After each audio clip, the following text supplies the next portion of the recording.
And yes, now we move on to an Asian country, Afghanistan. For us, of my generation, those interested in history, remember, Afghanistan meant Kandahar. Kandahar meant Gandhar. Gandhar meant Gandhari. Oh, I could go on, but I'll have to come to the present day Afghanistan. The literature today is influenced by South Asian literature and is written in many languages like Dari and Pashto too. There are some regional languages like Uzbek, Turkmen, Batrichi, Pashai, etc. But to take it to another level, really great literature is influenced by Persian and Arabic literature.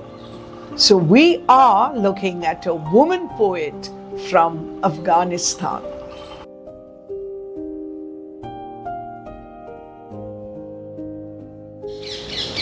Bahar Saied. I love the word, her name Bahar. Yes, maybe like a Bahar, she has come. Born in 1953, before I talk about her, let me just tell you about how difficult it is to be a woman in Afghanistan today. Women were not expected to write by right, not expected to read or study. And some of you may recall that infamous case of Nadia Anjuman, who was killed by her own husband because she published a book of poetry.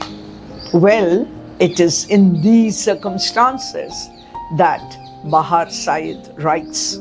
They still write in fear of death, and she was forced into exile because her poetry critiques societal norms and injustices, especially injustices against women.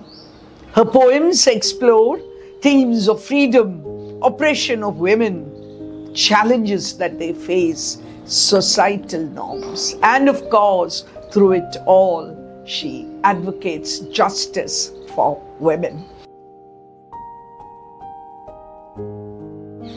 The Veil is actually translated into English from the original Persian. Grisly veil dare not censure me from sight, nor my bare face, my nakedness expose. Sun-like, I transcend the darkness and shine. The contrast. What is the veil trying to do?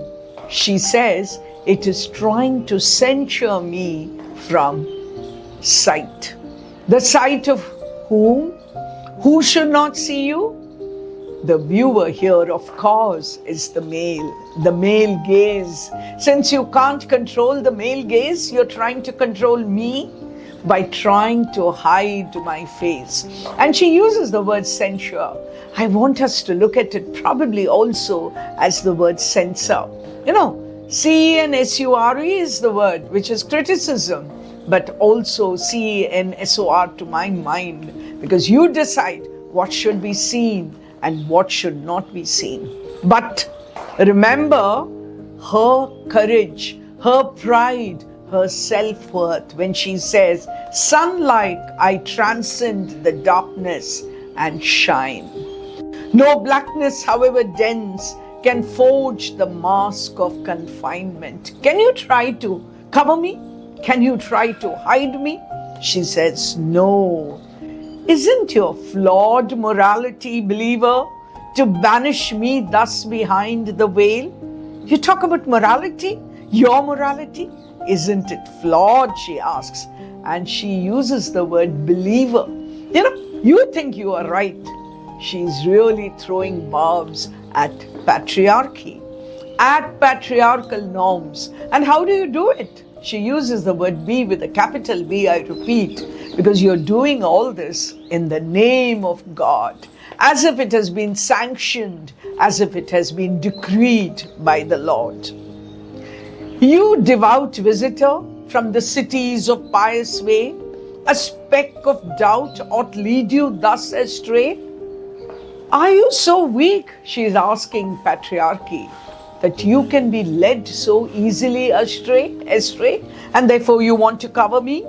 Let no warped preacher advocate behind my proud head so low, to where your footsteps mislead.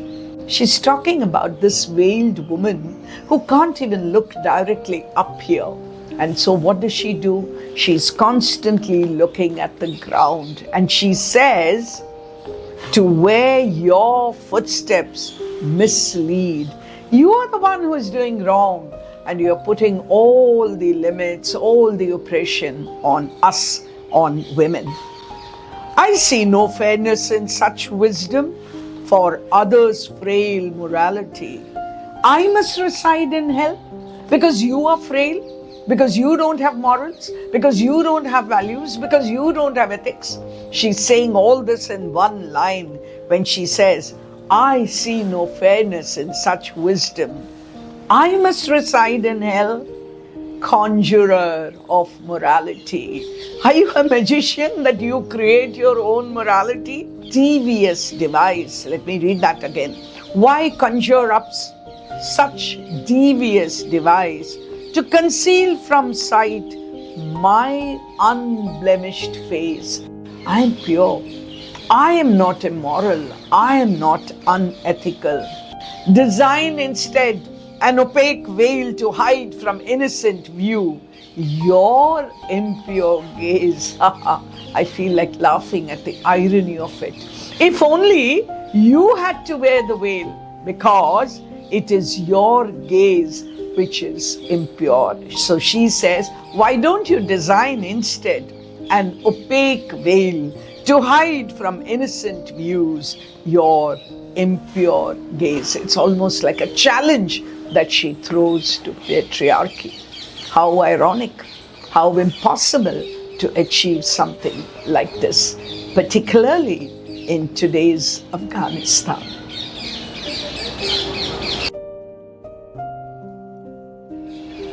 Yeah, the figures of speech, they keep coming again and again. And the rhyme scheme.